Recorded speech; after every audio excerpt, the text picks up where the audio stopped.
The drivers have had quite a variety thrown at them up to this point. Stock cars, Indy cars, touring cars, sports cars, but those have all been raced on pavement. A completely different skill set is going to be required to be fast tonight. Let's see how our competitors handle going slideways as we get ready to watch the Majors Knoxville Nationals. And you'll see it all live here on the Global Sim Racing channel and the iRacing Esports Network. Hi, I'm Joe Peak, and with me in the booth tonight is Adam Lindgren and Dawson Brock.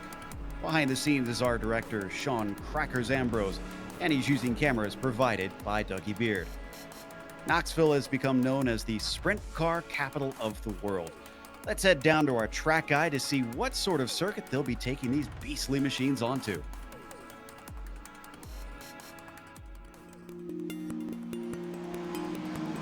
You are looking at the sprint car capital of the world, Knoxville Raceway.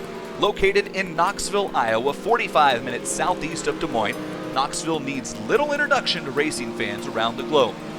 Home to the Knoxville Nationals, this half-mile clay oval is known for its blistering speeds despite the relative lack of banking. While the corners here are angled just 8 degrees, Knoxville's wide corners and fast surface have seen the World of Outlaws cars lap this track in 14.4 seconds, averaging speeds around 125 miles per hour. Virtual drivers love Knoxville because it's a multi-lane track that plays into drivers of many different track preferences. Like a slick track, well, you're going to find a home on the inside line to the middle of the track, which is sure to slick off quick in a main event. Makes for great slide job opportunities as well. Want to run up on the cushion? Well, there's plenty of grip to be found up there, and high-speed runs can be made on the exit of both corners here. It results in some of the best side-by-side, back-and-forth racing on the iRacing service. And Knoxville's not just for sprint car fans. Hop into a late model, take a few laps around here, you'll find a car perfectly equipped to handle the high speeds and slicked-off nature of Knoxville. But be careful in the big cars. Both the late model and street stock have a penchant for hopping the berm on the inside of the track. And while there's not necessarily a wall for you to catch down there, that high berm will spin you around before you can blink. The Knoxville Nationals, as we mentioned, run here annually in August. It pays $1 million to the winner. Knoxville Raceway, also home to the National Sprint Car Hall of Fame and Museum. You can see that just off of turn number 2. Well, that's our look at Knoxville Raceway. What do you say we line them up 4 wide and let the green flag fly?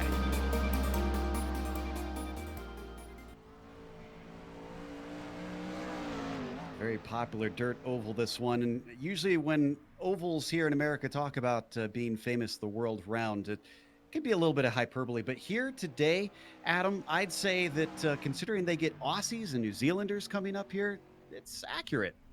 It definitely is. So many of the Majors drivers are pavement oval specialists, not dirt oval specialists, but even they have driven the NASCAR trucks on dirt at Eldora. But sadly for them, Knoxville is very different from Eldora, and the 410 dirt sprint cars are very different than the trucks.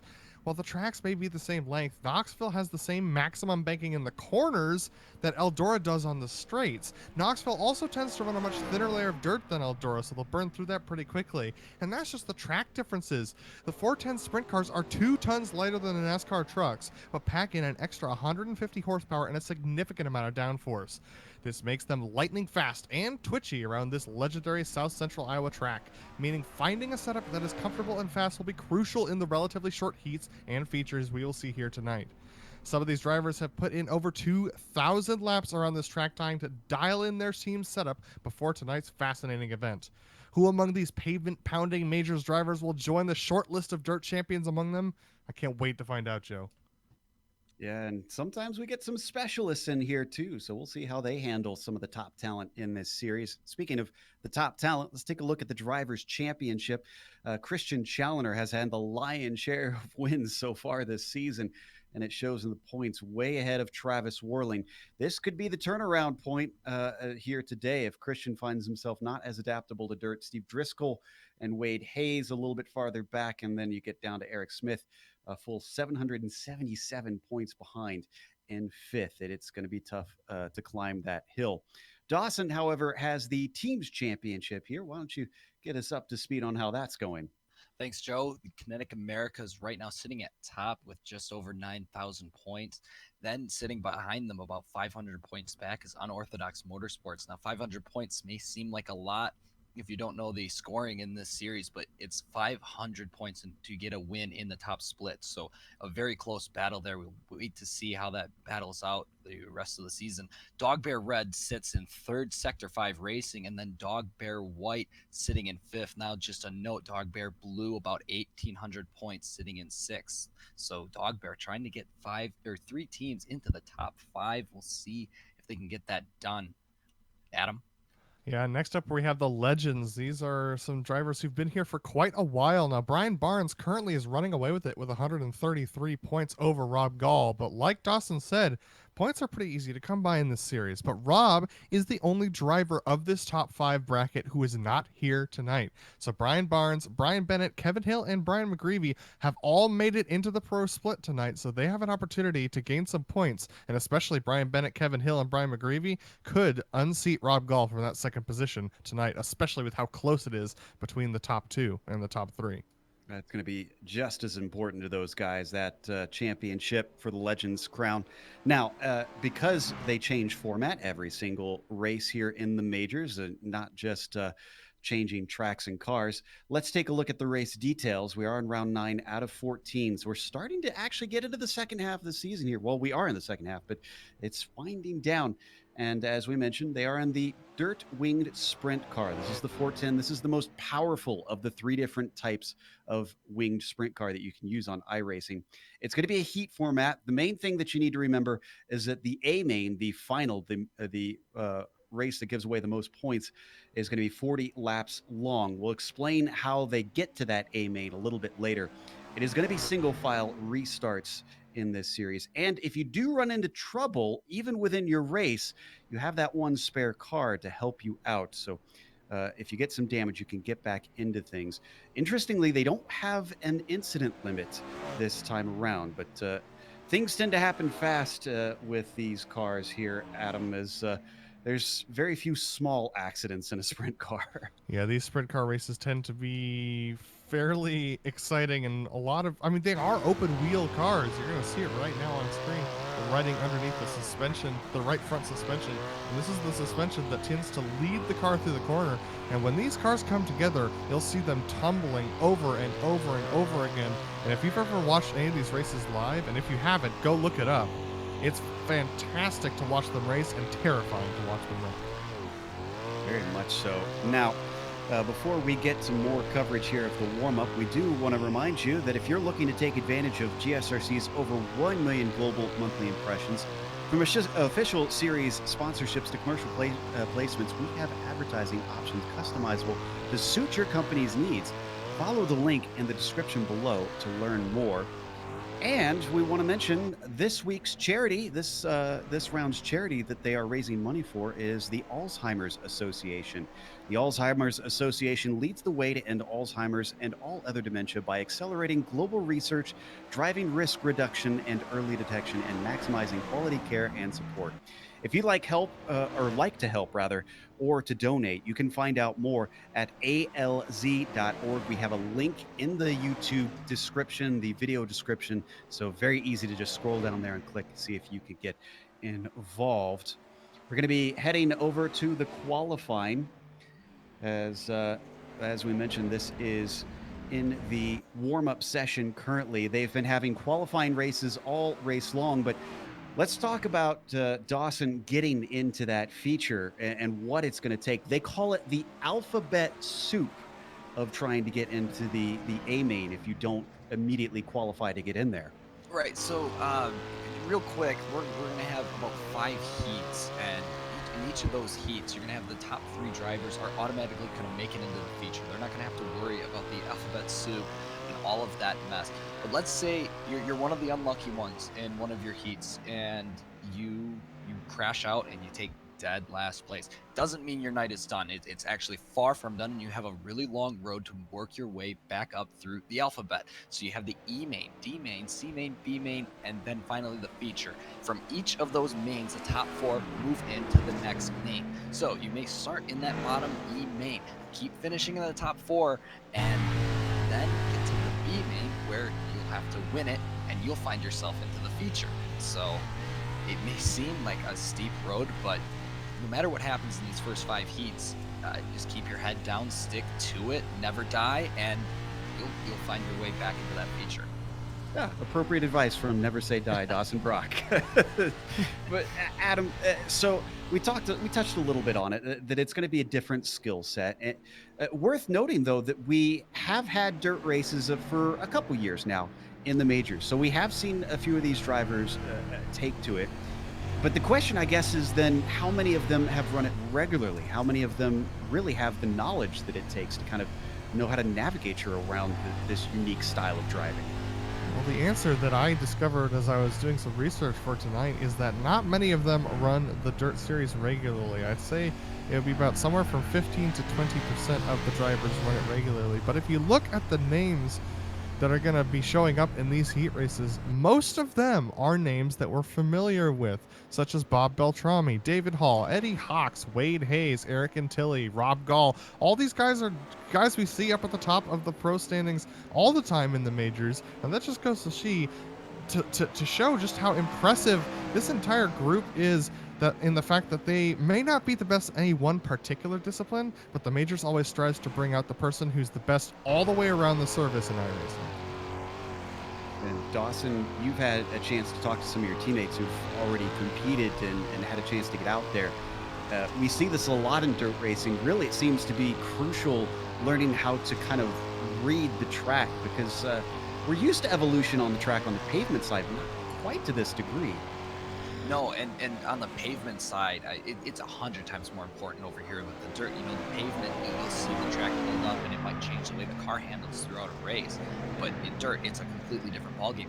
If you look at the track right now, you can see how the majority of the track is that shiny, clear, rubbered-in, slick dirt. And as we watch the car go around the track here, you can see he tries to put those back tires right on the top of where there's fresh dirt. It's called the cushion. You got to ride on that cushion, and that'll be your fastest way around. Now, as this track keeps going and going and going, that cushion will keep getting closer and closer to the fence, to the point where there is no fast groove, and then it'll be just like this, trying to find the bottom, finding the middle, finding the top. From what I've heard, in the feature race, it's kind of a free-for-all, and whoever finds the best line, it's multi-groove racing, so it should be very fun to watch. But for qualifying and for the heats, we will start with a fresh track, but after that, each heat's going to have their track state carried over, and they won't touch the track for the rest of the night. We're very curious to watch and see what it's going to be like for those who immediately qualify from their heats into the A main and won't get a chance to really feel it out as the track evolves. Certainly will become more and more drastically different. There you get a very good look of what dirt racers call getting slicked off. A very shiny, very rubbered in surface here with about 2 minutes left in the warm-up. A lot of drivers have been out there getting their practice in, some of them more than others. It depends on really if they want this practice here on that slick surface, if they think they'll need it come the actual races. Just about a minute and a half left to go. Another thing that'll be interesting that changes the dynamic a little bit is the caution laps do not count here on the dirt side, Adam. So shouldn't really affect things too greatly, but I guess it means that you can't really think of it like you would maybe on the oval side, where you kind of want to be ahead if there's no not lucky dog, green-white checkers at the end. You got to be ahead no matter what. Absolutely, you have to be quite a bit ahead no matter what you can do, and it's so challenging around here to try and get track position, just because of what we were talking about with the fact that the cushion really gives you a single line that is the fastest for the first couple of mains. And so what you have to try and do is run that single line and then send dive bombs up the inside whenever you want to make a pass. And when we see those dive bombs happen, that's when we tend to see people make contact and get into those cautions. And with the caution laps not counting, each of the heats is only at limited to 10 minutes. So if they get too many cautions, it might just time out. So hopefully we don't run into that. I believe so far the only race we've ever had timeout here in our coverage of the majors over all of these years was earlier this year at Rockingham. That was a long one to go through with a lot of cautions. So just about 20 seconds left to go now. And then we get down to the qualifying. I also kind of wonder how that's going to play out, Dawson, because it's such small margins with such a short lap time around here. Is it a bit of a crapshoot on where you wind up?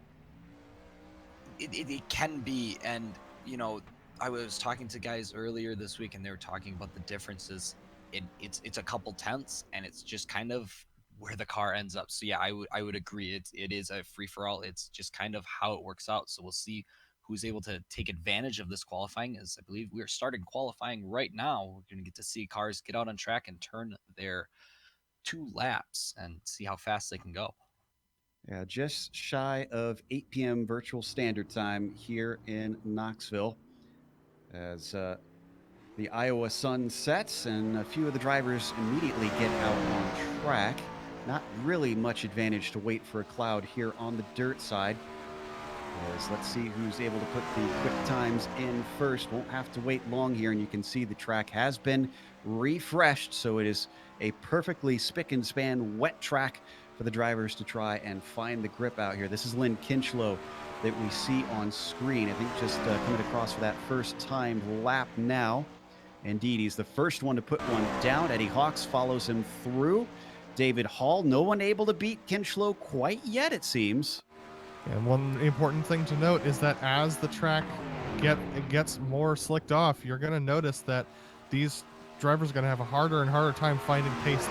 The time difference between a slicked off track and a fresh track, 4 seconds. Which is a lifetime out here on a half-mile circuit. Stacy Hunter we're watching right now. It's Kinovitz Jr. who is on the provisional pole. But again, remember, this just sorts them into their heats.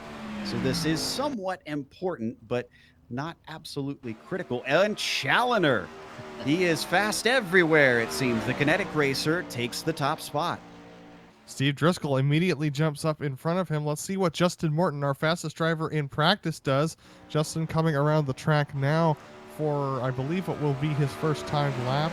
Crosses the line right now, and that's going to be only good enough for 9th position. So Justin, maybe he's only got a good race set on that machine, but Steve Driscoll doing a good job to get up there for provisional pole position. Justin Morton around for his second lap, takes the inside line this time around. It is going to be faster, good enough for second place. He moves Christian Challoner down to 3rd. Interesting. All right. So some of our fast drivers to watch out for apparently in the qualifying as 29 cars are taking part, and I believe all of them have now run their laps. Roofs is still out there and just getting some practice, it seems. Rob Gall, the only one that has not set a time, and though he could get out at this point, I don't believe it looks like he's going to be able to try and get a time down. So we'll see if that's intentional and he wants to try and be slotted in at last, or if he is not going to be showing up in the session. In fact, I do not see the Club West driver currently in there right now, but he's got time to try and come back before his heat. Last few seconds now as the Majors round 9 is going to be kicking off with the first heat of the night. We'll get you that grid here in just a second as it all populates on our timing screens. And it looks like for our first set, it is going to be Steve Driscoll who starts on the pole. John Kimovitz Jr. starts in second with Travis Warling in P3. Bob Beltrami will be fourth, Adam, with the top half of our first 10, rounded out by Wade Hayes. Yeah, next up, we're going to have Nick Kuhn down there lined up next to Eddie Hawks down in 6th and 7th. Then we have Robert Tarbox Jr. in 8th, James Stacy 9th, and Brett Trozen will round out the field. Now remember, those top 4 are going to be moving through, so it'll be very fascinating to see how these guys towards the back of this field progress. Remember, cautions are on, so drivers will have to be careful out there, as this will cause an interruption if they find themselves slung into the wall a little bit prematurely.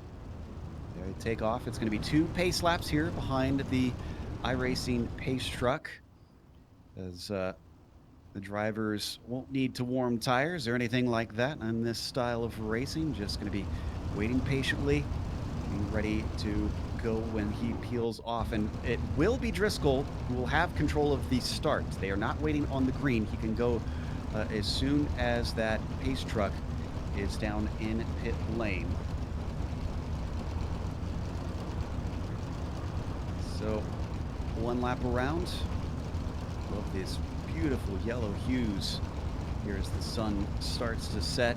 They go by the National Sprint Car Hall of Fame and Museum to the outside of turn 2. There are many, many cars that are holed up in there that hold a special place in dirt racing fans' hearts. Coming out through 3 and 4 now. Is Driscoll going to go early? Is he going to wait? His truck is in. He's waiting patiently. Oh, and he caused a little bit of a jump start there for Klimovich Jr., and he is going to find himself be costed second place. Warling manages to sneak inside. It's a relatively calm start through most of the field, and it seems the most of the top 4 are relatively single file. Beltrami already looking for a third. Probably right there on the inside. He's actually going to manage to get a little bit of a slide job done there on Travis Warling. He manages not to get into his lane though, but now he's made that pass done. Impressive stuff from Bob Beltrami, but look out for Travis Warling, having made that jump up from third place on the grid up to second now. He's trying to chase down Steve Driscoll. We're already halfway through. And important to note, those top 3 spots are where you want to be, because those will advance to the feature and you will have a lot less work to do. So Beltrami's move was crucial. Oh, contact in the back. Wade Hayes and Robert and Nick Kuhn get together. They're still going straight, but wow, that was close stuff. Ooh, that cost all of them a lot of time as everybody had to check up to try and stay out of it. Tarbox Jr. stays at the front of that pack in the back. He is a long ways back from Klimovich Jr., who currently has been demoted to 4th and has not been able to get back into the advancing spots. Yeah, Beltrami doing a great job. You saw that start. Klimovich kind of struggled there, lost that position, ending up being very costly for him as he's now struggling, kind of trying to find that groove. You can see already the dirt moving slowly up to the top of the track as these cars go around hugging that bottom. Drivers, we pay attention to see if there's a little bit of a faster line. Tarbox now in a bit of a fight as he's got Nick Kuhn, who's to his inside.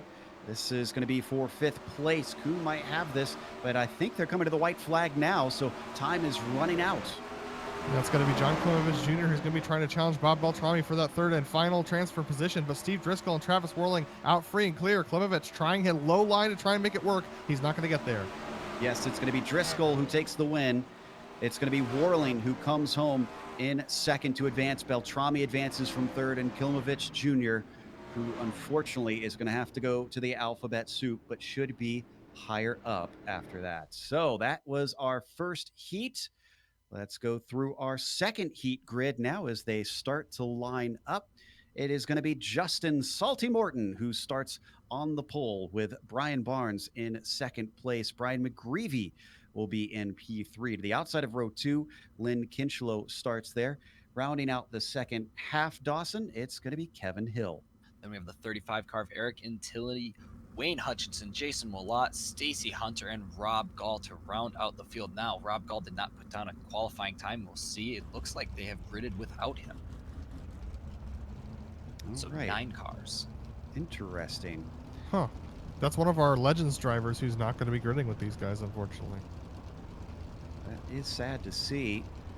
They all now get out onto the field. And again, they have not refreshed the track here, so this is the same state that it was left in at the end of the first heat. Drivers were probably watching carefully. I have to imagine that intel, Dawson, incredibly important to keep paying attention. You can't just go off and do your own thing between the heats. Right, definitely. I know, and I talked to some of my teammates, and they said it was very important. They had guys in different heats, and they talked back and forth. They definitely share information. This is going to slowly keep moving up. I think the bottom will probably still be dominated this race, but we'll see. Maybe we were going to only have one more heat after this. The 4th and 5th ones were skipped, so maybe by the time of that 3rd heat, we'll see the guys running the top. We currently ride on board with Morton. Just with the helmet cam. Boy, this has got to be a wild ride if we hop on during some of the green flag racing. can see all that dirt flying up into the driver's face. Maybe not for Morton since he'll be out in front, but the pace truck is in, and a very quick start for Morton compared to what we saw with Driscoll. Barnes slots into line in second. Last advancer is going to be McGreevy back there in third. Kevin Hill already in a fight with Kinchlow, who's tussling with him. Everyone doing a great job just staying nice and clean. It's really actually quite tight all the way down to sixth position, but a little bit of contact there between Kevin Hill and Lynn Kinchlow. Kevin Hill down to the bottom of the track. He bounces off of that bottom cushion down there, but manages to keep it going straight. But Eric Antilli up to fifth. It was Kinchlow in the number 44 that we saw get the berm. He holds on to it. That is sometimes a little bit of a death knell. These cars have a lot of downforce. Morton is running away with things right now. Oh, and the battle for the advancing spots is on. Barnes and McGreevy are under threat. Here comes Kevin Hill to the inside. Barnes' car is looking like it's getting really sideways. Maybe it was just that one turn. Yep, this is a lot better turn for Barnes. Is McGreevy getting way too loose into the corner. Kevin Hill looking to compromise. Yeah, he's tucked down to the inside, and unfortunately that interrupts his momentum. So Antilli is going to take advantage of it, going the long way around, riding that cushion, and he, wow, carries his momentum extremely well. He's up to fourth. Now he's looking at possibly advancing. Antilli carving that cushion on the high side. So is Brian McGreevy. He's got that car under control now as well. But Eric Antilli, look at him just paving some new track up there, doing an excellent job riding that cushion. He looks like the fastest car on track aside from Justin Morton at the lead. We ride on board with Antilli now, who has desperately got to try and get through so he can go to the feature without having to risk his car, as he follows behind the driver of McGreevy behind him. Kevin Hill and Lynn Kinchlow are still going at it for P5. They know if something happens to those two, it could be critical that they are in that fifth spot. As they swing it through, we're now on the final lap, and Justin Morton, who's not only been unfazed, has run away with things, a full second gap back to the next car. He wins here for his heat. Barnes is going to take second, and third goes to McGreevy in the end. Just a fantastic race from all these drivers. That was some of the closest racing we've seen in all of the heats and in all of the regions of the majors up there for the top six racers. All right, so now we're down to the last of the heats. Christian Challoner starts on the pole for this one. Garrett Hulsey will be in P2. Eric Smith has third, and then Austin Espedy is in fourth. Looks like it's going to be similar to the last time, Adam, as fifth is going to go to Ryan Steele. Yeah, and then we have David Hall lining up in sixth. Jeff Schmeier's going to line up in seventh place next to him. Then we have Steve Bammer, and then Aaron Roofs will be our final driver in this heat. We do not have a 10th driver lining up in heat number 3. Car is complete, getting gridded up. Is Steele going to make his way out there? Yes, it looks like he's in the session, so hopefully he grids up soon. You don't get too much time to plop your sprint car down in pit lane before that pace truck takes off, and then you have to do a pit lane start and only half a mile track. That pretty much immediately means you're going to be going a half a lap down. He didn't make it. So it looks like, well, we're not, oh, now we're going. Yeah, he didn't make it out there. So only 8 cars are gridding up at this point. Interesting stuff. And we're starting to get a bit of a slicked off line. You can see it shiny slightly down on the lowest spot. That could make passing a little bit harder, I imagine, this race. Yeah, I talked a little bit to my teammates about that, and I thought I remembered from previous races that sometimes it was faster to enter in on that little slick part to kind of shoot the car into the corner. They said you want to avoid it completely, that it is just, it's no good. So we'll see if any slide jobs anybody tries to make, if they dare go down there or if they just try to run that middle and just nudge past them. I know recently we covered a super late model race here at Knoxville, and it was interesting. Some drivers seemed to like up high in 1 and 2 and down low in 3 and 4. Wonder if we'll also see variations that there's not much difference really between the corners that you can tell. Even statistically they should be identical, but it seems to be at least some difference that the drivers can feel in terms of what is faster. What is Christian Challoner, our championship leader, going to feel underneath him? Is he going to be able to take a victory here in the heat and advance on to the A main? We're going to find out soon because there goes the pace truck. He is off early. Green flag is out for the final heat. Looks like Kelsey is going to easily get into second place. Same thing with Smith in the last advancing spot. Then you've got another Kinetic Racer down in fourth, Espedy. He's going to have to hustle to follow his teammate through. Yeah, and actually, Christian Chandler did not enter turns 1 and 2 very effectively. Garrett Halsey really did a great job entering that corner and actually might have a better run off of the corner here on 1 and 2 this lap around. But look at that. Christian Chandler trying to make it work, but he's not quite riding the cushion. Halsey's getting a little bit better runs through the corner if he stays up there and paints the pavement. Quick update, it looks like Ryan Steele's having connection problems, unfortunately. That's why he did not grid up. But Halsey applying a lot of pressure to our championship leader, number 78, holding a little bit of a lower line just to try to cover him off. Halsey's going to get to the inside, though, looking for the slide job. Over under there for the Kinetic Racer as he shoves him out to the wall. He bangs the Armco and then comes back into Eric Smith. Contact between 3 different cars, but no caution. These guys need to keep their eyes on the prize. Remember, only the top 3 advance. They don't need to battle with each other right now. Absolutely, and the top 3 had a huge lead, but now Eric Smith, after that little bit of contact, looks like he is under attack by Austin Espedy. We're going to watch from onboard Espedy here as we see the third place car just up ahead. It might not seem that far, but it probably feels like miles because he's got 2.5 laps to go, really. Very little time to try and make this overtake. They can see up ahead. If you look, Halsey's not giving up on this. He is right on the back of Challoner. He's around the back of Challoner, and he's looking to try and gain 3 more spots in the feature race by gaining 1 position here on track. He's looking to do the over-under here. They're coming out of the corner, entering with a white flag lap this time by for Christian Challoner. Halsey pulls the slide jump again. And once again, ducking right underneath him. Make sure to give him room this time. They're going to go side by side into 3 and 4, way out into the cushion. Goes for the over-under himself. It's going to be a drag race to the line. Who's it going to be? It looks like Halsey. Halsey takes it by 12 thousandths of a second over Challoner. Smith is the last to advance.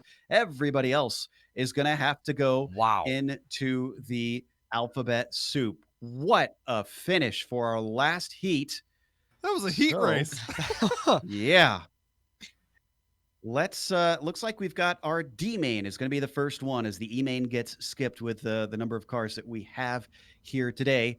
It is going to be Aaron Roofs who starts on the pole with Brett Trocine in second place. Stacy Hunter will be P3, and then you've got Ryan Steele, James Stacy, and Rob Gall rounding out the 6-car field here in the D main.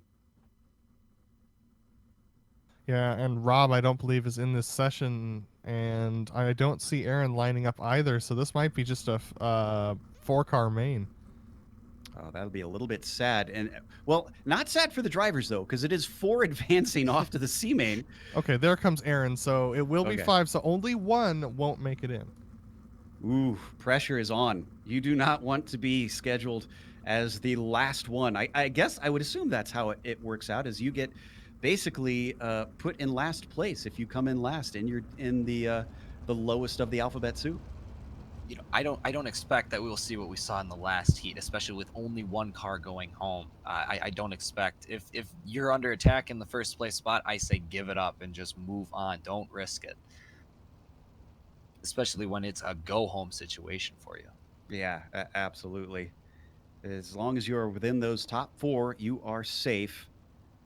We're going to go around once again for 2 pace laps. Roofs probably sitting the best right now to try and advance through as he will be starting on the pole here. It's already down to just 8 p.m. virtual standard time. I think we should be getting the lights on pretty soon here at Knoxville Speedway.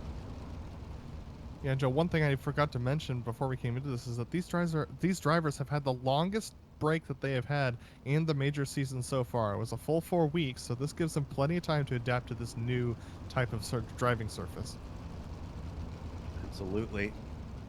And as we mentioned, they're not refreshing that surface. You can see they've still got that line down at the bottom. Let's see if Aaron Roofs is paying attention to that as he tries to get on the throttle, because that line's going to keep creeping up and take away his grip at the start. He is away. Green flag is out for the D main here in the Knoxville Nationals. Oh, and look at that, stealing second place, potentially Stacy Hunter. No, way around the outside, riding the rim. Ryan Steele moves up to second. And Stacy Hunter got knocked a little bit by James Stacy coming down the track, and now Stacy Hunter out back. He's going to really struggle to catch back up to these guys. The four in front just need to ride at the moment, but they're not doing that. Look at this. Aaron Roots battling Ryan Steele for the lead. Steele from 4th up to P1 within 2 laps, and he's got it. That car is on rails right now. He's still got to hold on to it for the rest of this race, though. Roof settles into 2nd place, Trocine into 3rd, and Stacy is going to be the last one to advance if things stay how they are. Stacy Hunter has fallen way back, almost 2 seconds behind James Stacy. Looking at how these drivers are going, that cushion's still up there on that high side. A little bit of a slick part coming out of the turn there as you see another one developing up on that high side. So we'll see if these drivers try and reach up a little bit as we have side-by-side racing for 3rd. I think they're just going to take it easy at this point. Ryan Steele setting fastest laps though. Yeah, these mains are 2 laps longer than the heats that we had, so it's going to be a little bit longer for them to run around here, and a little bit more of the dirt that they're going to move and create some more slick track up there in those high lines. Trocine trying hard to hold on to that 3rd place. Always a risk when you get onto that bubble, no matter how far back that car is. James Stacy still trying to threaten him and working the low line, but it's not quite working out between them. We now hop on board here with Stacy going way up high as that cushion continues to move its way upwards, and his momentum is interrupted by Trocine. Yeah, Trocine's car not looking too happy there the last couple turns. Got a lot better run through that last one. Maybe just trying to find that groove, avoid those slick parts. As you see that exit right there, they're kind of running right over it. There's nowhere else to go. You're going to have to hop the cushion if you want to avoid it. Doing a great job. Look at the wheel work getting done by Stacy. Down to 2 to go now as these drivers fight for 3rd place. A bit of a podium. Maybe it's pride here. Stacy gets down to the inside. He's way low. The car gets all kinds of loose, and yet he holds on to the place. He's now up to 3rd. Steele is still our leader as we were watching from on board with Trocine for a moment. Meanwhile, checkered flag is out, and Ryan Steele is going to win the D-main here. Yeah, Aaron Roofs, James Stacy, and Brett Trocine will all transfer through. Stacy Hunter could not recover from that contact that sent him down to the bottom of the track. He will not transfer. Sad way to end the night. Last on the lowest of the alphabet soup. That takes us to the next one now, with Wade Hayes starting on the top spot in the poll. Wayne Hutchison is going to be starting in 2nd. Steve Bammer is P3 today. 4th, Dawson is going to be Eddie Hawks, and Jason Wallet will be starting in 5th. Then we go to 6th. We're going to see Ryan Steele. We just saw him in the last race. Did a great job. Then you have Aaron Roofs, James Stacy, and Brett Trocine going to finish out in the 9th spot. So all those drivers that we just saw in the last main, they're all going to be starting right by each other. So they'll be used to racing each other pretty closely.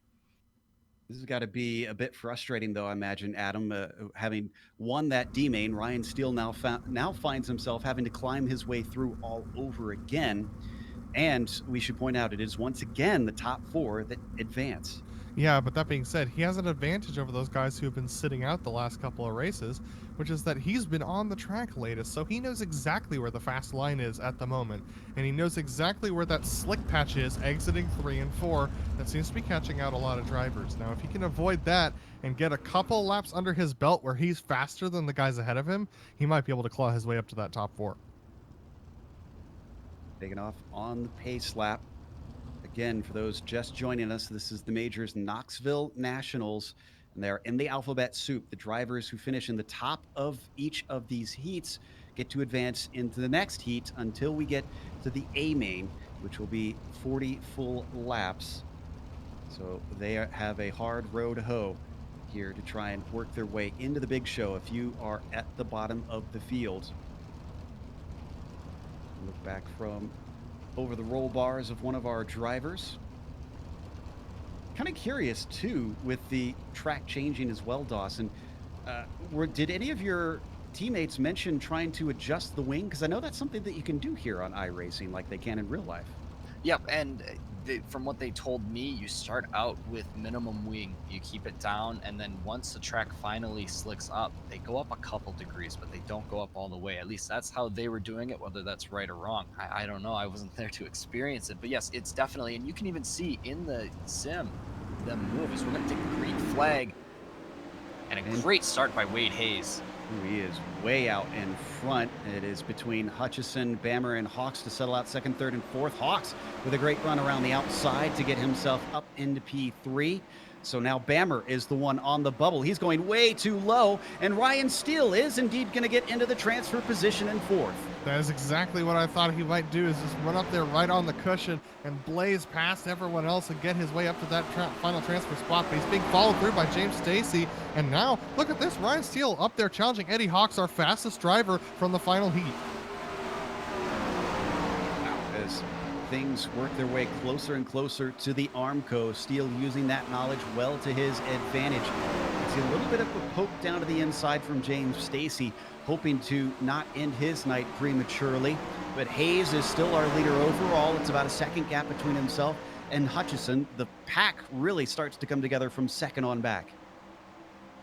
And just looking through the field, it looked like Jason Willott was struggling a little bit, not quite used to this track state. So I think, Adam, you were bang on when you said that these drivers will come up through. Yeah, they might be starting farther back, but they have that experience of what this track is like. And Ryan Steele doing a great job so far. He's going to see if he can maybe get into that third spot, take it away from Eddie Hawks.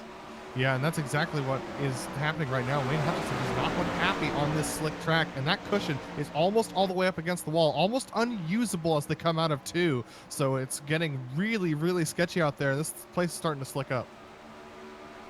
So we should be coming down to it pretty soon here. 6 laps to go as Wade Hayes, with that split paint scheme, splits the field into himself and everybody else, essentially. Ooh, a bit of a battle for third as Hawks finds himself challenged by Steele.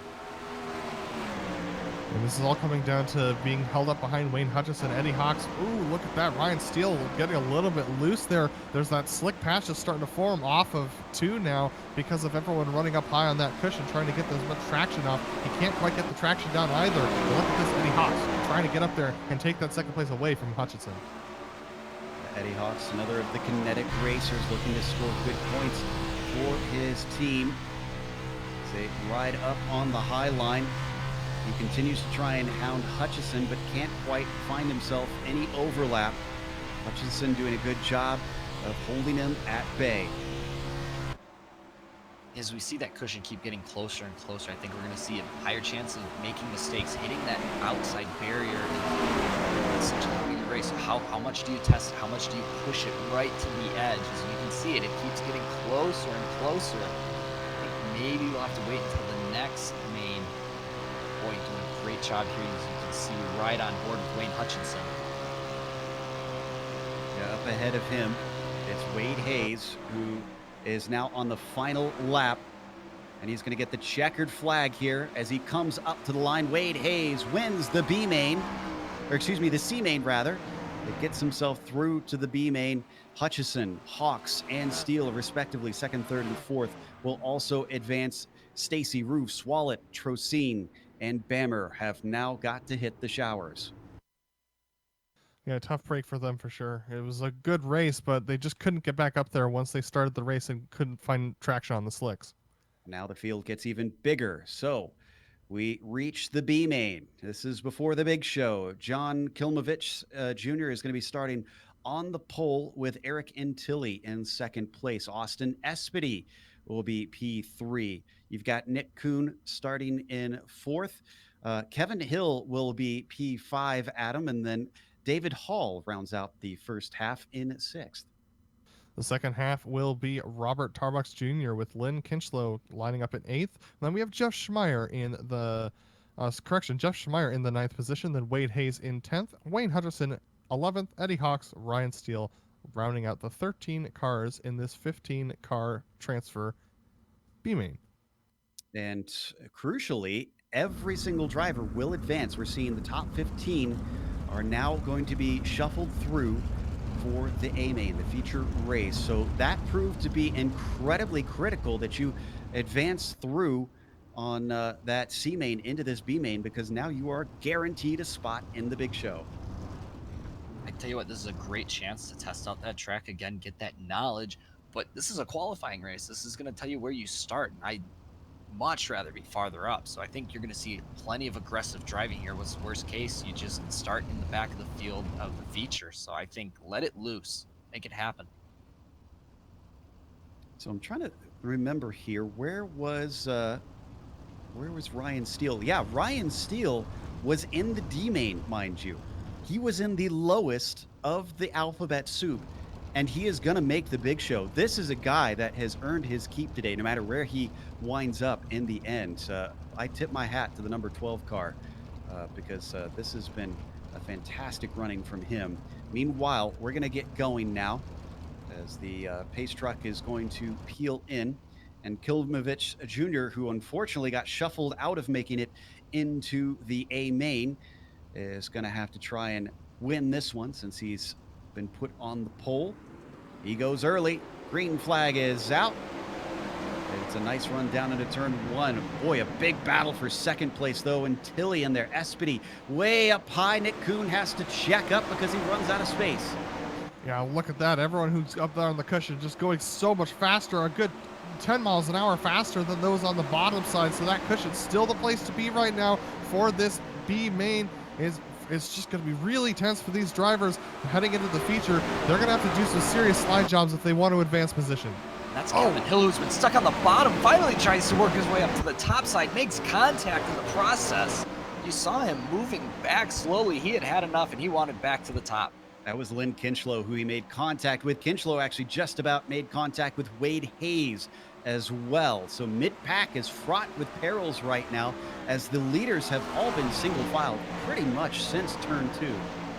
Yeah, and that's John Klimovich who's running out front. John Klimovich Jr. right in front of Eric and Tilly by 5/10. So actually the gaps are pretty big for the front two. And then it goes back to Austin Espedy in third, who is about 8/10 back. But then we get into a little bit of a further mess. We have Nick Kuhn, David Hall, Kevin Hill, Wade Hayes right in behind them. And now they're starting to hit that outside wall, like you said, Dawson. Yeah, looking at that cushion, it keeps getting up. Not too bad in this corner over here, but once you get to the other one, a lot closer. Running up to that wall in 3 and 4, I believe it is. Yeah, Kinchlow was the one that we spotted on our screens. It was clattering up against the Armco. Thankfully, he didn't lose a spot and doesn't seem too damaged as he's still running strong. Good battle between Kevin Hill and David Hall, and make that a three-way fight now because Wade Hayes is trying to sort this out with him. A slide job attempt unfortunately results in contact, and that was Kevin Hill who found himself not exactly where he wanted to be. Kevin Hill trying to make it work on the bottom, couldn't quite get it done, but here's Wade Hayes right on the back, actually making contact with the rear bumper of David Hall, while the rear pod of, oh, wow! And that is our first caution of the night with a big tumble for Wade Hayes. He lands on his tires. Kevin Hill involved in that as well. I mean, this how much damage Hill got. This came out of nowhere. We're going to see this right here. This was a slide job and a half. Ooh, yeah. Oh, and they hit that wall hard. Trying to figure out who it was that just snuck through there. We're going to come back here live. That was, just for reference, that was Ryan Steele. Once again, Ryan Steele, who narrowly avoided, almost went underneath the tumbling car. And that is going to give him 8th place. Just taking a look at this track state right now, you know, Joe, you mentioned how on paper these two turns are extremely similar. 1 and 2, I feel like 1 and 2, the cushion is a lot higher up than 3 and 4. Maybe it's just me, but I really do think so. Yeah, no, that's what I'm seeing too, Dawson. 3 and 4, the cushion is a little bit further down because I think people are trying to get earlier exits out of that corner. And I'm not entirely sure why, but that's just been the nature of the way that these drivers have been tackling 3 and 4 throughout this entire race. Maybe they think it's a little bit like Bristol in that sense. Well, could be. I have a feeling the drivers know best in this situation since they're the ones feeling it down there on the track. At least sort of feeling it. They don't have the internal gyros here in sim racing, but you've got your wheel, you've got your eyes and ears, so they know exactly what the car is doing. It's Again, laps do not count here under caution. So they're waiting to get going once again. Those 7 laps will not run down. We'll be able to finish them out. I think our lights off on the pace truck as well. I think they are. There they are. Okay, it is in. And Kilmovich Jr. is, wow, another big jump from him. Eric Antilli has no response. Espity is feeling a little bit of pressure from Nick Kuhn now, who once again has to check up, and down below him, David Hall has to take to the low line because he runs out of track. There's not quite, it's too slicked up down there. There's still a little bit of packed up dirt up on the high line, about 1 lane down from the cushion that they can use to try and get around. But man, Eric Antilli struggling to maintain that second position right now. Ryan Steele down to the bottom. Look at this train that is forming. My goodness, this has got to be some pressure on Antilli, seeing all the cars in his rear view mirror. Nobody seems able to do anything amongst them. He's going to try the low line just to see what it does. Is this going to hurt Antilli? The kinetic racer of Espity behind isn't able to make a move. He's happy enough with it because he stays low through 1 and 2. And it's not losing him a spot right now.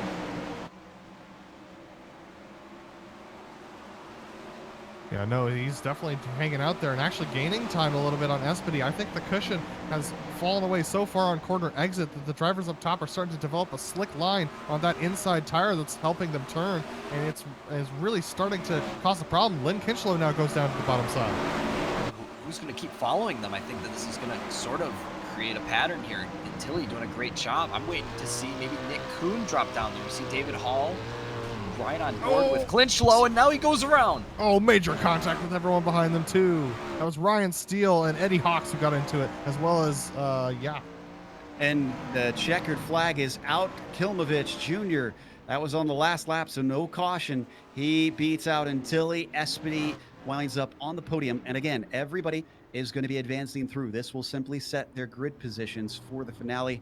That is Nick Kuhn in 5th, with Robert Tarbox Jr. in 6th, Schmeier P7, Hawks in 8th, Wade Hayes in 9th, and you've got Kevin Hill in P10. Ryan Steele, because of that incident, falls all the way to 11th, Hutchison 12th, and Lynn Kinchlow in 13th. So we get a little bit of a break here in the racing as drivers now take to the warm-up. And I have to imagine those who have not been out there are going to be trying to take to the track very quickly to try and get some intel. Definitely, and we're going to see the track as this 5 minutes progresses. It's going to get slicker and slicker and slicker. So I think by the time we start this race, I think this track is going to be a free-for-all. Yeah, and if I'm one of the drivers in the midfield, I'm going to be running up there in that cushion as hard as I can, trying to burn it away so that everyone's on an even playing field and the people up front don't have a single line that they can run. Yeah, this too will affect the racing. Now, remember, if you're following all of this and you're having trouble keeping track because, well, dirt racing does happen very quickly. There's so many changes out there. Make sure and check out GSRC.TV if you want to see all the live timing and scoring. Every single car that is on track will show up on there, so you can follow all the action no matter who is on screen. It's a very short warm-up. They will get a number of laps in, since the laps do go by so quickly, sub 20 seconds around here at Knoxville, but it's already only 3.5 minutes left to go.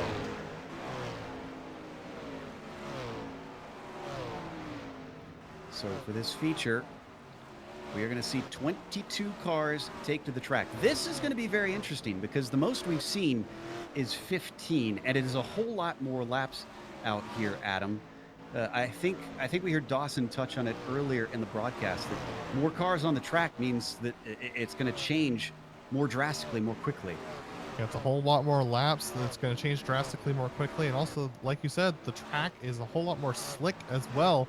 So this is going to be extremely chaotic. Now, there still is a little bit of cushion at the moment up there on the high side through 1 and 2, but 3 and 4, it's pretty much gone for these drivers. So it's going to be really tough, especially on the exits of the corners, for them to get any grip purchase up there. these drivers have been lucky enough with all of the qualifying races throughout the week. They've had plenty of practice on this type of a track state, so their setups should be pretty well tuned in. Now, from what my teammates were making it sound like, it was even slicker than this from their mains. So I wonder if maybe just not as many cars out here, maybe not as many heats. Are drivers gonna have to make last minute decisions, or are you gonna plan for the end of the race where that track is really slick? Certainly a good question. I think we'll get the answers soon enough. We've only had we've had 2 cautions so far, haven't we? I'm trying to remember if we had 1 or 2 last time.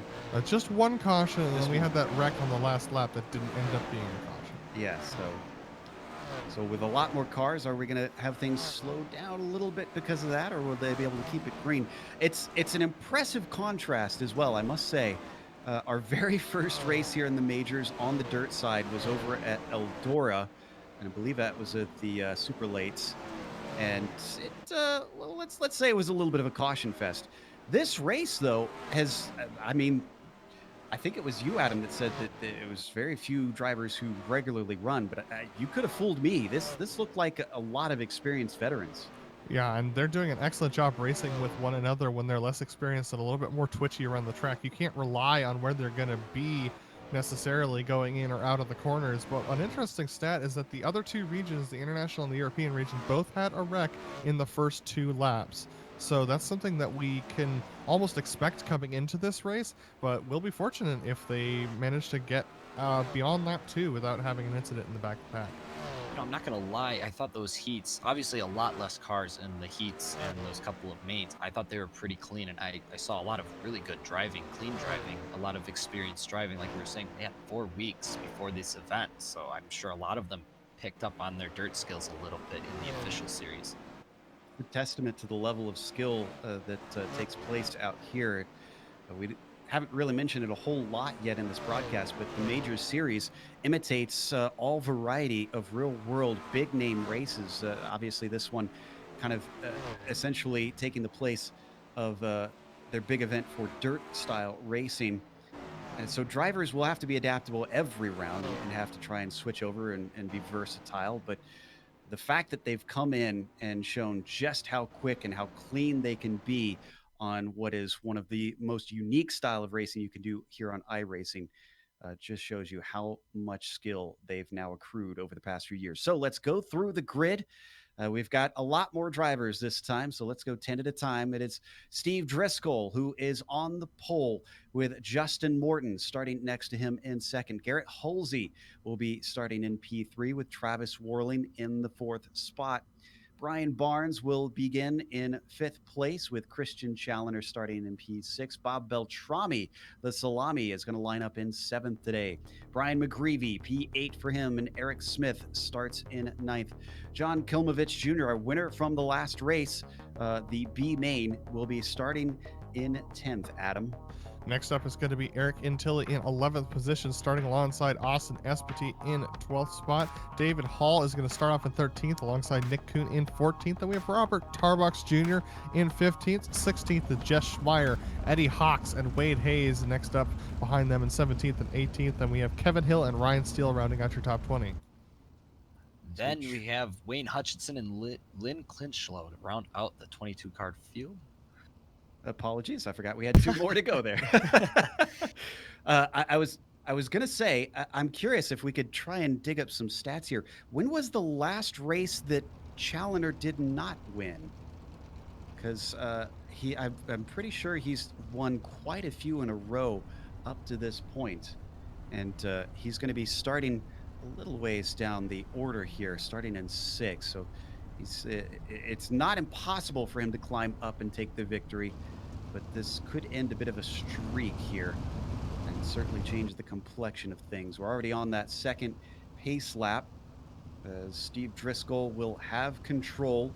He looked very good in his race, took the victory, and has not been on track since then until the warm-up. So has he gotten all that he needs, and can he hold off the likes of Justin Morton to his outside? Pace truck is in. Driscoll waits. Now he is away. Green flag is out here for the feature race in round 9 of the majors. Down to the low side, way to the low side. Halsey finding a lot of grip. In fact, Halsey's going to take the lead away immediately. Driscoll falling backwards down to 3rd as Brian Barnes also up into 2nd place, at least momentarily. They are all over the track. There are all sorts of philosophies happening out here in the first lap. Halsey was such a fantastic setup. He just launched in there, but here we go with Driscoll moving to this bottom side to make the pass on Brian Barnes. That bottom side has come into its own. Brian Barnes trying the over-under. He can get a little bit better traction out, but can't quite hold it there. They're still side by side for 2nd. Boy, the UDOX driver got snookered on that start, and he's already fallen back to 3rd. Barnes, who's a bit of ways away, but 1.8 seconds back from our leader. There is a lot of shuffling back in the mid-pack, though. There are drivers just about everywhere. Pick your line. Boy, it's got to be that bottom side. I think Halsey, another fastest lap. He's doing a great job. I mean, I think just hugging that berm, hooking those tires down there. There's plenty of grip down there, as obviously seen. I think that's going to be the fastest line. We see deeper in the field, we got 3 cars, Beltrami, McGreevy, and Klimowicz Jr. all fighting for 8th place. And just like that, dropping back, the order changes again. Tarbox using the outside line to good effect. He's in the green and black machine that you saw. Meanwhile, Challoner, who's fighting for a championship, has managed to get up to 5th, but he's got to get ahead of Morton. 2nd place starter also going downwards in the order. He's down to 4th. The look to the inside from one of our UDOX drivers. That's Travis Worling, and he's going to take it away as Challoner falls to 6th. Worling looking really good in that 90 machine. Justin Morton trying to keep those left tires in the clay right above the berm there on the bottom side, but Challoner going to try and take Travis Worling's suggestion. A little bit of contact between the two of them. That's going to slow them both up off the corner. Challoner's going to put his foot down and just leap over Travis Worling and then go back to that bottom side, but look at him slide up through the middle of the corner. Can't keep the car down there. Just ahead of him, you can see working the low line. That's Morton and Barnes now fighting. Morton going to try and get back onto the podium. He looks for the slide job, a very low slide job, and it actually works as Barnes gets shuffled into 4th. All of this racing has led to a 5, almost 6-second lead for Halsey. Doing a great job out there in the front. These guys cannot touch him right now. Halsey's going to start dealing with lap traffic very quickly. He's actually only 1 second behind Eric Antilli, our last driver on the track right now, so he's going to have some trouble to deal with as he starts to sort through this. I don't know if these drivers have dealt with much lap traffic before. We saw this in previous seasons in the majors at this race where when it went green for a while, it became a picture of traffic management. He's coming up to his teammate first, so Antilli's not going to hold him up. He lets him by easily. And that's Halsey down on the bottom of the track there in that red accented black machine, the 88. He's trying to make his way by, and we'll keep our eyes on him as he tries to navigate that group. But yeah, it's just a little bit of contact up ahead of him. That was Lynn Kinchlow up into the wall. Lynn's about sideways. He spins around in front of the track. First caution.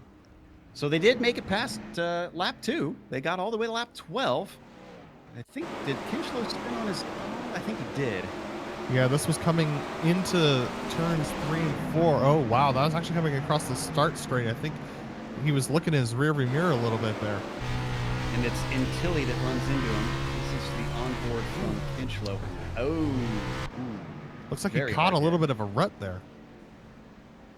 He definitely smacked the Armco, and there was you saw Antilli just running into him, T-boning him, unfortunately. So this is not good news for Halsey, because suddenly the field's going to be stacked right back up when he almost had a half a lap buffer between himself and 2nd place. You know, I don't think he was going to have that much of a problem with lap traffic, actually. I think he was doing a great job, and I think the popular lines in the back half of the field have been the middle and the top, so he was able to just kind of run that bottom and fill in and drive up where he could, and he was doing quite fine. I think he was going to continue that success. Well, it's clear to me that Halsey has the dominant set on this slick track. I mean, he's just been taking off from the rest of the field and having no trouble navigating exactly where he needs to go. So Garrett Halsey doing exactly what he needs to do. Keep your eyes, though, on Kristen Challoner in 5th. Remember, he's our current championship points leader, trying to make his way up there. And I mean, he's won 7 out of the 8 rounds this season, so he's got an opportunity to do that once again. Another person to keep their eyes on, Justin Morton. He runs a lot of dirt in the BRL series, and he's just started to run that this season. He's done a lot of practice laps, I've noticed as well, and he's up there in the 3rd position trying to make some progress on Steve Driscoll up to 2nd.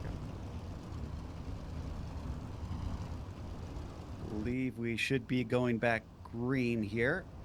Halsey comes in from the Plains region. Not a driver I don't think we've seen compete here in the pro split much. I'm trying to check to see where he has last raced in the pro split, but certainly seems to be quite good with dirt, and he goes very early. He gave a big buffer there. Halsey's going to get a good shot ahead of his teammate, who practically holds up some of the drivers in the back. Ryan Steele's going to go way up to the high side and actually hits the wall. I think he's trying to stay out of the way of everybody since he's a lap down. In fact, our lap down cars are all going to try and stay up high and let them through. Driscoll into 2nd. Morton still in 3rd, and Brian Barnes trying to chase them down. Yeah, really important to note that there were 2 lap cars in between Halsey and Driscoll between 1st and 2nd position when they ran on that restart. That's why Halsey's already out to a 2.5-second lead up ahead of Driscoll. But look at this, everyone on the bottom side now. That's Brian Barnes clipping the berm just a little bit there on the bottom side. And now here comes Kristen Challenger around the outside trying to make something work up here. High, wide, and handsome. Christian Challenger is finding some momentum coming off the corners at this point. He's still got to work his way past Brian Barnes, and it's too wide in front of him between Driscoll and Morton. Morton seeing pretty much the same results as we're seeing from Challenger. We're off the corner. The car is a rocket ship, except for that time he loses traction. Challenger now up to P3. You just can't count the Brit out. Looking at Driscoll and Barnes, they're trying to make that bottom side work, but Challenger is making a great case for that top side, doing a great job. Now trying to get a little bit of momentum here, gets right to the bumper of Driscoll. Driscoll getting sideways. No, that's Morton behind them getting sideways. Yeah, and Morton clattered into the back of him with that one, Adam. Yeah, you have to notice Christian Challenger going around the high side in 3 and 4, low side in 1 and 2, and it's working for him. Look at him adapt to this track and come out ahead now of Steve Driscoll for 2nd position. A nice move to the bottom side, and now he rides the top side, and look at that, Driscoll just can't keep the traction down on that low side through 3 and 4. Incredible stuff from the Kinetic Racer. Now, can he catch the leader, though? 4.8 seconds is the gap. We still have half the race left to go. This is Halsey on your screen right now as he comes across the line. He hasn't hit that lap traffic yet, but he's coming up quickly to Lynn Kinchlow, who's driving a bit of a wounded car currently.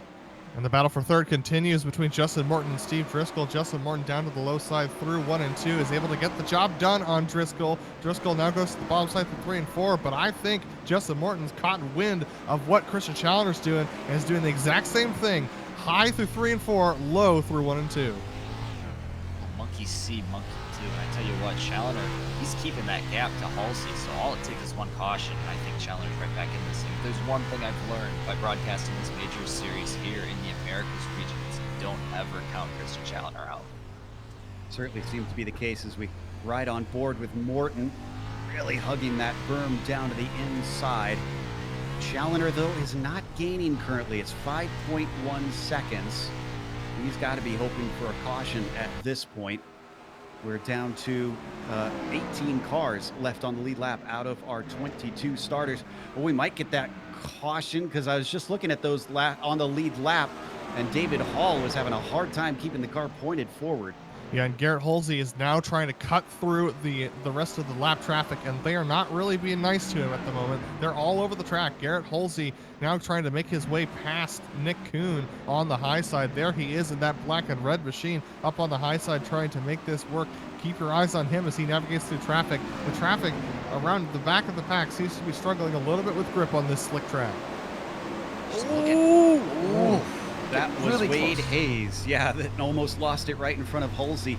So there are some dangers here with the lap traffic that he's got to be wary of. In fact, he might have to go 3 wide as they battle for position in front of him. I was just about to say, watch how much calmer Halsey's car looks and how much straighter it is. They say for the setups and how to make these cars fast, you want that car pointing straight as much as possible. And look at Halsey's car compared to everybody else. Look at Wade Hayes up there on the top, wiggling back and forth. Halsey's car just doesn't do that. He's going to look to the inside, but can't quite overtake Wade Hayes. This is not for position. He is simply trying to lap these cars that are off the pace from him. Ooh, and he has to duck way up high. Ooh. Almost thought he was going to hit the wall. Check out the gap to Challoner, down to 3.7 seconds. Obviously, Challoner not dealing with as bad of traffic, but making up time as he goes. He was caught briefly by Justin Morton as well. It was down to about 1/10 of a second, but Challoner is now pulling away big time.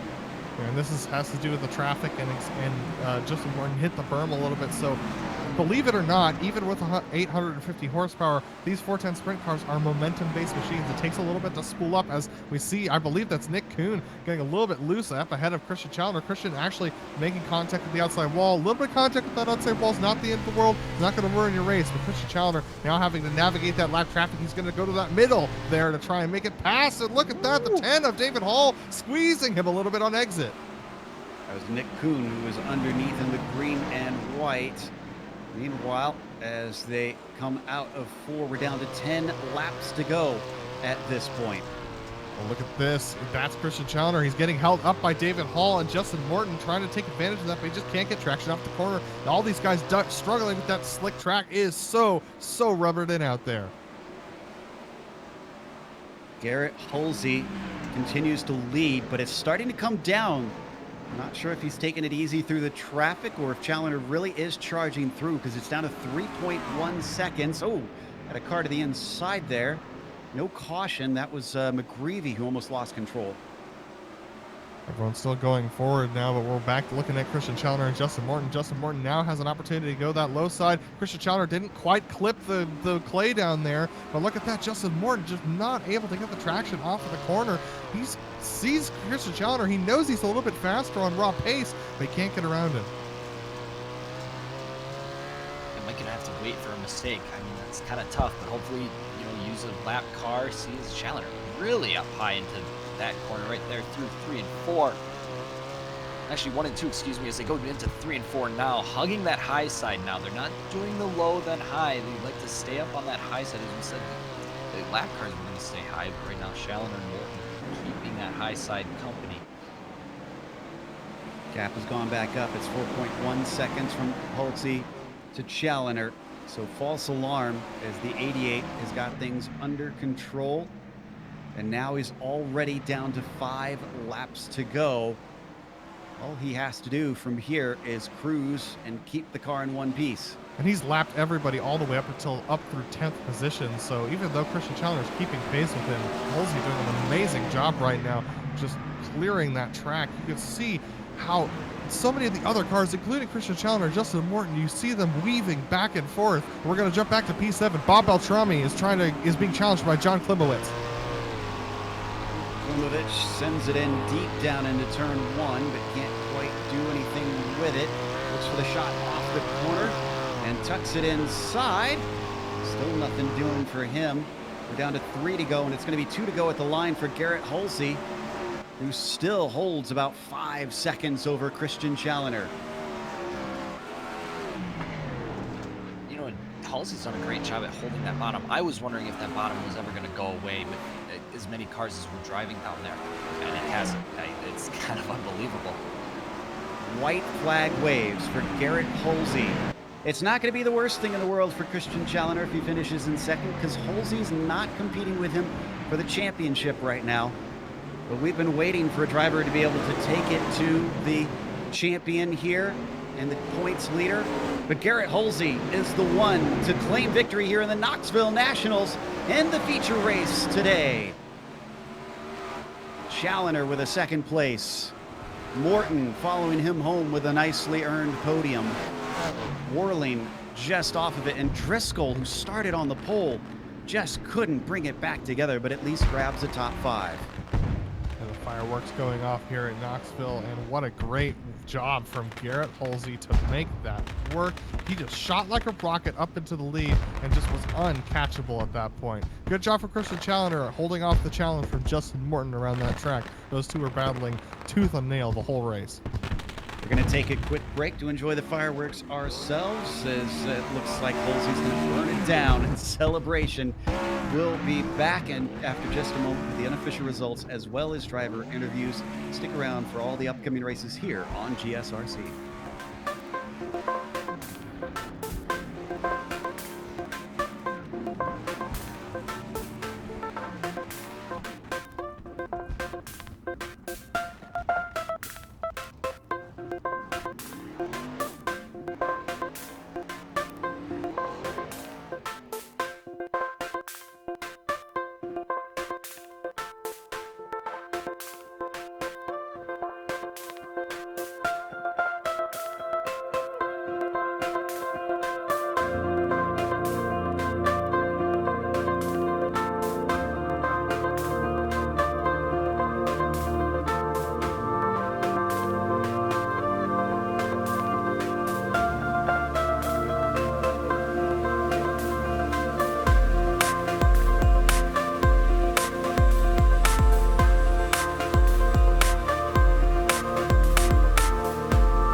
Welcome back to Knoxville Raceway. We just saw the A main, the feature race, after we went through the alphabet soup. And Garrett Halsey, despite starting in third, looks like he knows what he was doing, because he went up to the front and then nobody could catch him after that. He won today overall, ahead of our championship points leader, Christian Challoner. He did manage to climb up towards the end. It was looking dire for a moment, but it seems he got a handle on things and took a second place to minimize the damage. Justin Morton wound up rounding out the podium, with Travis Worling just outside of that, finishing fourth. Our pole sitter for the feature, Steve Driscoll, something must have happened there. He winds up in P5 with Brian Barnes in sixth place. And you've got John Kilmovich Jr. Coming from the alphabet soup, from the B main, to work his way here into the feature and finish in seventh. And then, Adam, we've got Bob Beltrami winding up in eighth and last on the lead lap. Yeah, then we had our lap down cars. That was Robert Tarbox Jr. at the end of the race, getting lapped by Garrett Halsey. Then we have Kevin Hill, who finished right in behind him. Austin Espedy and Eric Smith got together a little bit towards the end of that race, and Austin coming out the better for that in 11th place, with Eric Smith in 12th. But Wade Hayes comes home in the 13th position. Jeff Schmeier all the way back down in 14th. Unfortunate for him. David Hall hung on, and so did Eddie Hawks in 15th and 16th. Then we have Nick Kuhn finishing in 17th, Eric Intilli. Then we go to two lap down cars. Brian McGreevy started this race 8th, just couldn't get a grasp of the track. Going to finish in 19th. And Ryan Steele, we saw him work his way up through the alphabet. Can't be upset. He had a great day today. Going to finish in 20th. Wayne Hutchinson and Lynn Clinchlow could round out in 22nd. I'm having to scroll quite far down to see if Halsey is even in this championship. I'm not sure that he is, so let's settle it with a quick question. Congratulations on the overall victory, Garrett. Is this your first majors race? No, I have ran a couple major races back in like 2017, but I heard about this Knoxville Nationals deal that they've been putting on in August, and I was like, this is something I got to do. Clearly, you had to. Now, talk to us about starting that feature race, because that really seemed to set the tone. I mean, did you know that that bottom line was going to shoot you up to the front, or were you even surprised by that? During warm up, I was just trying out different lines and seeing, where I needed to be. And I tried the bottom in one and two. And it was so good that I was like, I need to stay off of that because I don't want to slick it off anymore. So come feature time, I can just use it. And, I've turned so many laps here in a 410 at Knoxville. So whenever the track just slicks off, I just kind of, have that experience to know where to go. And, it was enough to get the victory. Clearly was. I see that you do have an A license on the dirt oval side, so I assume you do run dirt ovals relatively regularly. But my question to you is, what's your weapon of choice typically? Is it the 410 or do you run something else? I run the 410s, 360s, both winged and non-wing. I like to run the dirt midget stuff quite a bit. Um, so I have some dirt experience under my belt. I actually been doing dirt racing since it first launched on iRacing back in March of 2017. So he's, I guess, as much of a veteran as you can get here on the dirt side. Before we let you go, Garrett, is there anybody you'd like to thank for this victory? Oh yeah, I got to thank Tanner Holmes for the setup. He's been helping me out on that. So huge shout out to him. Racingboys.com, School of Sock, Tops Up Here, Bud, Quality Threads. Just everyone who's supporting this race car. That was our winner, the number 88, Garrett Holsey, here today at Knoxville. Adam has caught up with Christian Challoner, who, even though he finished in second, he did beat all of his championship rivals today. Yeah, Christian, maybe not the win you were looking for, but still a fantastic finish. But it didn't look easy on through that main feature race. You were holding off Justin Morton. How hard was it to keep him behind you? Yeah, that was really difficult. That's definitely probably one of my weakest rounds. I know I said this for Road America with the IndyCar, but this kind of run of three races where we go from the IndyCar, which is the high downforce open wheeler, which is not really my thing. It's okay on ovals, but on road courses, really not my thing. Then we go to dirt sprint cars. I never ever run them. The only time I run them is once a year, which is for this series, so I have absolutely no idea what I'm doing with them. And then next, I believe the next round is the Williams Formula One car at Spa. So this run of three races is pretty much the worst run I'm going to have all season. And I totally didn't expect to win at Road America, and there was absolutely no way at all that I expected to even be remotely close here. So I got to say a big thanks to all the guys at Kinetic and Eddie Hawks. I know he spent a ton of time on the setups this week. So big thank you to him, especially for the qualifying setup.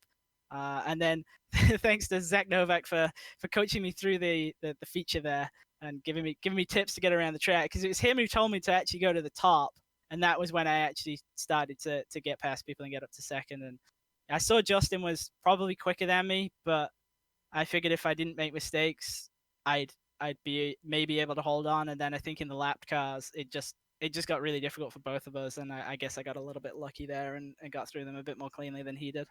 So Christian, if next week is a week, or next week, if next round is a round that you find to be challenging, what is a round that you're really looking forward to, especially heading into the playoffs? Lotus 49, Watkins Glen. That's gonna be wicked. That's probably the next round that I'm really looking forward to. And then we've kind of got a couple other races that I'm really a big fan of. Things like the V8 Supercar at Bathurst. Those rounds I think suit me much better, and I think I may have a little bit of advantage when it comes to the 49s, as I've got an inside man in that series now, and he's been able to help me out with understanding that car, and I think that's probably one where I'm looking forward to the most. Well, Christian, is there anyone you want to thank for the second place you got today? Really just all the Kinetic guys, and especially Eddie Hawks for obviously the setups and as much work as he's put in this week. And again to Zach Novak and all the people who are currently still watching my stream, because it is still up. Thank you to those guys for watching that. And thank you again to Zach for coaching me through the race, because that really helped a lot. That's pretty much how I got second place. Well, thanks for talking to us, Christian, and we look forward to seeing you next round. Thank you. That was Christian Challoner, our second place finisher, and Dawson Brock has caught up with Justin Morton, who finished third today. Yep, Justin Morton. You've been on GSRC a lot this week, and if you have been paying attention, we saw him in Camel, we saw him in the Bootleg Series twice, and then we got to see you here. So a busy weekend for you. Yeah, it was definitely a busy weekend, busier than most with the majors, but man, that was a fun race. Yeah, it was fun to watch. We thought, you started out good, and Challenger, we just got done talking to him, so he got that high side working, but you gave him a run for his money. You two were battling right to the end. How was it? Yeah, that was a great battle with Christian. I wish I jumped up that high side in 3 and 4 a lot sooner. I might have been able to get around him quicker, but yeah, it was great being able to battle with Christian. So we got the track and how it all worked out. Slicking up, you didn't really get the experiences maybe some of the other guys. Are you a big dirt guy, or how was it adapting to this really tricky track? Yeah, I've been running dirt for a while. Saturday nights we run, or not Saturday nights, Friday nights we run the BRL Dirt Series, and after the Street Stocks we run sprint car. So I've been getting good practice there, and this is the most I've prepared for a race in probably forever. All right, well, you did great, got onto that podium, taking that last spot. Next round here at the end of August, we get to go to Spa in the F1 car. How much are you looking forward to that?